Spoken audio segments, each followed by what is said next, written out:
ભરૂચમાંથી સમાચાર મળી રહ્યા છે. ગુજરાતના director of prosecution Shri Ambalal Patel Bharuch Dudhdhara ડેરીની પ્રગતિથી પ્રભાવિત. Z+ સિક્યુરિટી ધરાવતા નિવૃત્ત જજે પરિવાર સાથે ડેરીની શુભેચ્છા મુલાકાત લીધી. ચેરમેન ઘનશ્યામ પટેલને ડેરીના કુશળ વહીવટ બદલ આપ્યા અભિનંદન. અમદાવાદ બ્લાસ્ટમાં 38 આરોપીઓને ફાંસી અને 11ને આજીવન કેદનો ઐતિહાસિક ચુકાદો આપ્યો. ભરૂચ દૂધધારા ડેરી પ્રિમાઇસીસ આજે Z+ સિક્યુરિટીના કાફલા અને બુલેટ પ્રૂફ કાર વચ્ચે ચહેકી ઉઠ્યું.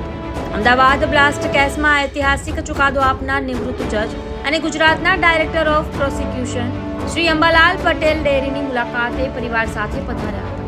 ગુજરાત રાજ્યના ડાયરેક્ટર ઓફ પ્રોસિક્યુશન અને નિવૃત્ત જજ શ્રી અંબાલાલ આર પટેલ આજે શનિવારે પરિવાર સાથે ભરૂચની દૂધધારા ડેરીની મુલાકાત લીધી હતી.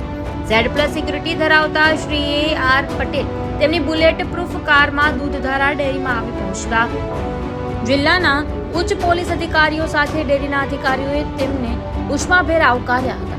ચેરમેન ઘનશ્યામ પટેલ હાલ મહારાષ્ટ્રની ચૂંટણી પ્રચારમાં વ્યસ્ત હોય અને તેઓના પુત્ર અને ડાયરેક્ટર સાગર પટેલ, MD નરેન્દ્ર પટેલ સહિત ડેરીના અધિકારીઓએ શ્રી AR પટેલને પુષ્પગુચ્છ આપી ભાવભેર આવકાર્યા હતા. ડેરીના અધિકારીઓ અને સ્ટાફ દ્વારા director of prosecution Shri Ambalal પટેલને ડેરીની મુલાકાત કરાવી તમામ વિભાગો અને ઉત્પાદન તેમજ વિતરણથી માહિતગાર કરાયા હતા. દૂધધારા ડેરીની પ્રગતિ નિહાળી તેઓએ ચેરમેન ઘનશ્યામ પટેલ અને તેમની ટીમને અભિનંદન પાઠવ્યા હતા. ડેરીના પ્રાંગણમાં અંબાલાલ પટેલ દ્વારા પારિજાતક વૃક્ષનું રોપણ પણ કરવામાં આવ્યું હતું અને આવતા વર્ષે તેઓ પુનઃ પધારશે, સાથે વૃક્ષનો ઉછેર નિહાળશે તેવી પણ ખાતરી આપી હતી. ઉલ્લેખનીય છે કે શ્રી અંબાલાલ પટેલે 2008ના સિરિયલ બ્લાસ્ટ કેસની સેશન્સ જજ તરીકે સુનાવણી કરી હતી.